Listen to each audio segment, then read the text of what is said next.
हमारा पचाल छो पगल के 17 गो मर्डर के सगे की कोना देखियो फेस गे। लड़का कहता है कि जखन मुहवा करबहु घाट तखन पकड़ाई देतौगे कोनो सार। जखन मुहवा करबहु घार तखन पकड़ाई देतौगे कोनो सार। कि पूरा मधेपुरा के पुलिस करो हमर रे सगे कोना देखियो फेस गे ना।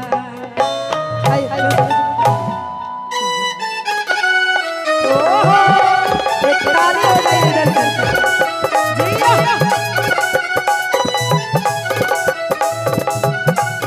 आरा राजा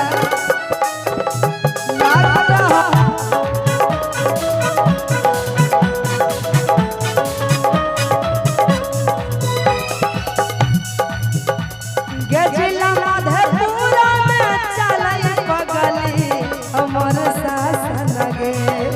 जन पुलिस प्रशासन गे ना जिला मधेपुरा में चलाई पगली हमर शासन गे।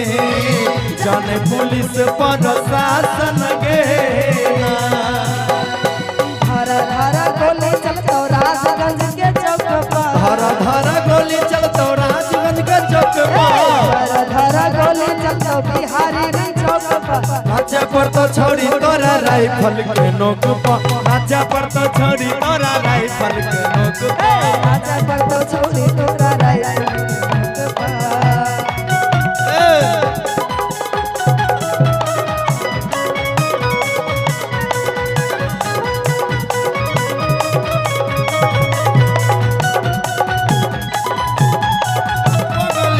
हमर शासन गे जन पुलिस प्रशासन गे। गे सब दिन करबै हम बदमाशी चाहे जेल होतै चाहे फांसी।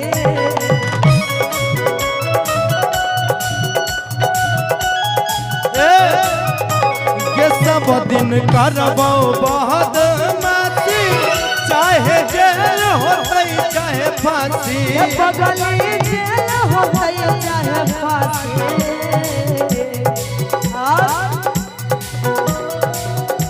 ये छौरी नेता विधायक लगबै हमर आसन गे। जन पुलिस प्रशासन गे कि जिला मधेपुरा में चलै पगली हमर शासन गे। जाने पुलिस प्रशासन गे।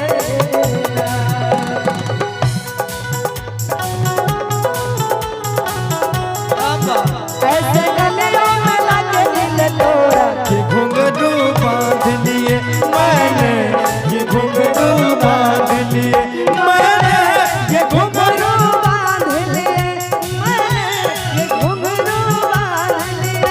मुझे रोक कहेगा नहीं छोड़ा ऐसे गलियों में लाके दिल तोरा कि घुंघरू बांध लिए मैंने ये घुंघरू बांध लिए।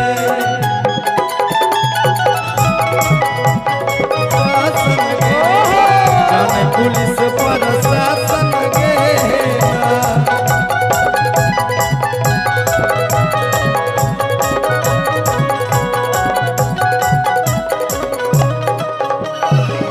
और के राजगंज के छौड़ा जे कर दे तो बिहारीगंज में हो गई भी मर्डर।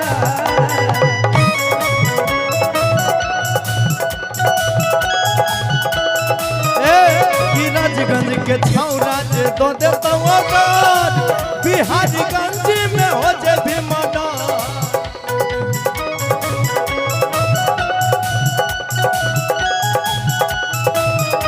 कि हमें सुनबो ना कि छौरे एकर भाषा लगे। जन जाने पुलिस प्रशासन गे क्या मैं सुनबो नाही छौरी के करो भाषण गे जाने पुलिस शासन के ना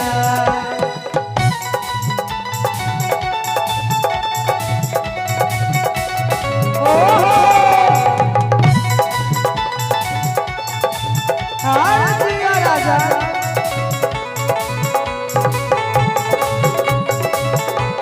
से होई जवान बंदा ले जाए अपने साथ गोरी से होई जवान बंदा ले जाए अपने साथ गोरी से होई जवान बंदा ले जाए करो भाषण गे जाने पुलिस प्रशासन गे